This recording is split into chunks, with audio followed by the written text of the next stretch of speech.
Sinuri po ng mga tauhan naman ng lokal na Disaster Risk Reduction and Management Office kasama ang mga kinatawan ng Department of Public Works and Highways, Pangasinan 3rd District Engineering Office at mga subcontractor ng isang telecommunication company at mga opisyal ng Barangay Rosario at Talipangpang ang isinagawang open excavation sa kahabaan Naging maayos ng at Manila kontrolado sa North pangkahalatan sa ang Cozaron, daloy ng trapiko. Pangasinan noong Hunyo 8. Ito ay matapos ang isinagawa pa rin underground telecommunications facilities o digital infrastructure para sa internet at communication services sa lugar.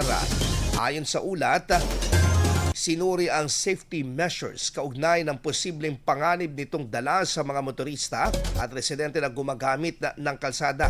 Kabilang sa tinignan na ang kondisyon ng excavation site at mga warning signs.